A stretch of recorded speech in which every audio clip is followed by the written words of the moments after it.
Pour profiter pleinement, éteignez les lumières, mettez votre casque ou vos écouteurs, fermez les yeux, relaxez-vous.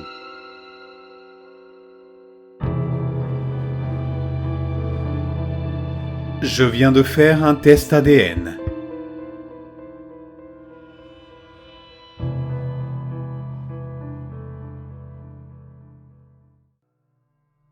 Je viens de faire un test ADN et il s'avère que je suis à 100% dépassé par les événements. J'ai fait un de ces tests ADN à domicile. Vous savez, ils sont censés vous révéler vos origines, vous aider à retrouver des parents perdus de vue depuis longtemps, enfin ce genre de choses. Le test spécifique que j'ai utilisé comportait une option permettant de mettre votre ADN à la disposition des services de police. Ainsi, en cas de correspondance partielle avec une scène de crime ou une victime, mon ADN pourrait aider les forces de l'ordre à identifier l'auteur du crime. Peut-être que je n'aurais pas dû choisir cette option.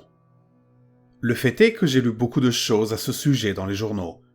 Si vous êtes un fan de séries policières, vous savez que ces kits peuvent parfois permettre à la police d'attraper des tueurs en série et des violeurs vieux de plusieurs dizaines d'années, qui ont longtemps échappé à la capture. Je me suis dit que si l'un des membres de ma famille était en fait un monstre, je voudrais qu'il soit derrière les barreaux, quel qu'il soit. J'ai donc choisi de participer, mais je n'ai jamais vraiment envisagé la possibilité qu'il y ait une correspondance. Et puis, il y en a eu une. J'ai été contacté par la police locale qui m'a informé que mon ADN correspondait en partie à celui d'une inconnue et qu'elle souhaitait que je l'aide à l'identifier. Honnêtement, je ne m'attendais pas à ça. Mon ADN correspondait à celui d'une femme décédée. La police m'a expliqué que nos profils ADN indiquaient que nous pouvions avoir un lien de parenté et qu'elle souhaitait savoir si je connaissais des membres de ma famille qui avaient disparu ou dont on n'avait pas eu de nouvelles au cours des 5 dernières années. 5 ans! Ils ont déterminé que sa mort remontait à environ 5 ans en se basant sur l'état de son corps lorsqu'il a été retrouvé.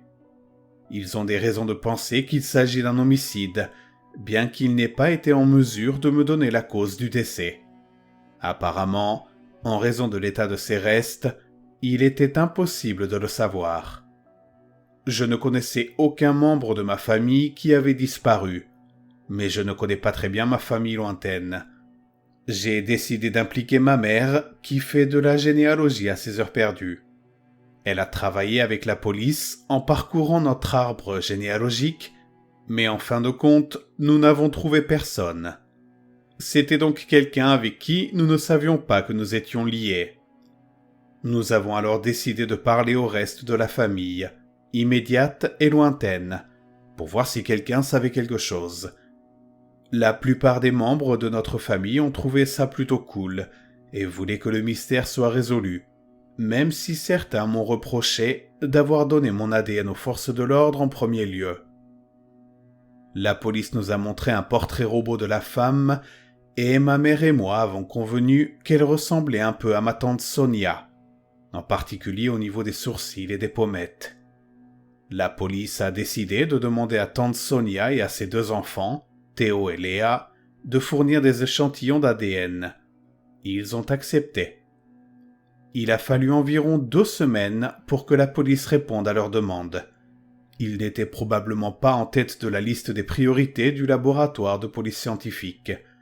Mais lorsqu'ils ont reçu les résultats, ils ont demandé à Léa et à tante Sonia de venir au commissariat sur le champ. Léa m'a demandé de l'accompagner. Elle et moi étions très proches en grandissant, en fait les meilleurs amis du monde. Nous nous sommes perdus de vue au fil des ans, mais je la considère toujours comme une amie proche en plus d'une cousine. J'ai accepté de l'accompagner, même si je ne savais pas trop pourquoi elle voulait que je sois là. Quand la police nous a dit ce qu'elle avait trouvé, dire que j'étais choqué est un euphémisme. L'ADN de l'inconnu correspondait exactement à celui de Léa. Bien sûr, ma première pensée a été qu'il devait y avoir une erreur. J'ai demandé quelle était la probabilité que l'ADN corresponde à Léa sans provenir d'elle. La police m'a répondu qu'il y en avait une sur 5,4 milliards. Les policiers nous ont dit qu'ils étaient extrêmement perplexes et qu'ils n'avaient aucune explication pour cette correspondance.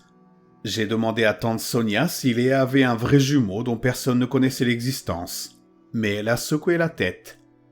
La police nous a dit que les vrais jumeaux n'avaient pas un ADN parfaitement identique, ce qui ne pouvait donc pas expliquer la correspondance parfaite. J'étais perturbé. Je suis sûr que vous pouvez imaginer pourquoi.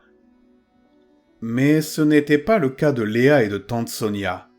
Elles ont ri, vraiment ri, lorsque la police leur a présenté ses preuves et les a écartées d'un revers de la main. Tante Sonia a juste déclaré que c'était bizarre.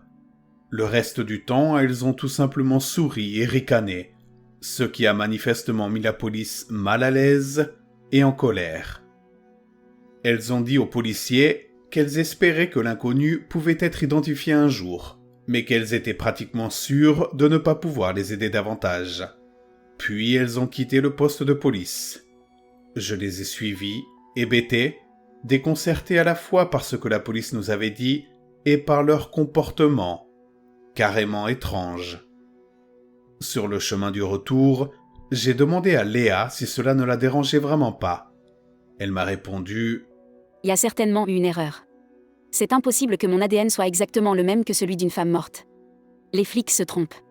Ils vont probablement s'en apercevoir dans quelques jours et nous appeler pour s'excuser. T'inquiète pas trop. » J'ai essayé de suivre son conseil. Ma mère était même d'accord avec elle, disant qu'il devait s'agir d'une erreur et que tout finirait par s'éclaircir tôt ou tard. 3 jours après que nous ayons parlé à la police, Léa, Théo et tante Sonia avaient disparu. Ma mère s'était rendue chez eux pour emprunter des albums de photos de famille à tante Sonia et avait découvert que la porte d'entrée n'était pas verrouillée et qu'elle était complètement ouverte. Il n'y avait personne à l'intérieur. Nous avons essayé de les joindre sur leur portable, mais on nous a informé que leurs numéros avaient tous été déconnectés. Rien ne manquait dans la maison. Ils n'avaient pris aucun effet personnel. Leur voiture était dans le garage, c'est comme s'ils avaient juste disparu. Et ils ne sont pas revenus. Nous avons signalé leur disparition à la police, bien sûr. Quelques jours plus tard, elle nous a demandé à ma mère et à moi de venir au poste. C'est alors qu'ils ont révélé qu'ils avaient entré l'ADN de tante Sonia et de Théo dans leur base de données. Et ils avaient trouvé 2 autres correspondances absolument identiques. Un homme et une femme, dont les corps ont été retrouvés à moins de 80 km l'un de l'autre. Tous 2 sont morts il y a environ 5 ans. Une fois, c'est une erreur, ou peut-être une coïncidence étrange et bizarre. Mais 3 fois, la police a été déconcertée. Ils nous ont demandé toutes les informations que nous pouvions leur fournir sur la famille de ma tante. Ils voulaient en particulier savoir ce qu'ils faisaient il y a 5 ans. Tout ce que nous avons pu leur dire, c'est qu'ils étaient partis en vacances en famille cette année-là et qu'ils étaient restés sur place 1 semaine de plus que prévu. Mais pour le reste, nous n'avions rien d'utile. Quelques mois se sont écoulés depuis. La police n'a pas de réponse à nous donner et nous n'avons pas de réponse à leur donner. J'attends toujours que Léa appelle ou se montre. Ou n'importe lequel d'entre eux en fait. Mais c'est comme s'ils avaient disparu de la surface de la Terre. Le pire, c'est que je ne peux rien faire. J'ai fait tellement de recherches pour essayer de trouver quelque chose qui puisse expliquer ce qui se passe, mais je n'arrive pas à trouver une théorie qui tienne la route. Rien qui ne soit fondé sur la réalité, en tout cas. Tout ce que je voulais savoir, c'est si j'avais des origines irlandaises. Et j'ai fini par découvrir que ma famille n'est pas du tout ce qu'elle semble être.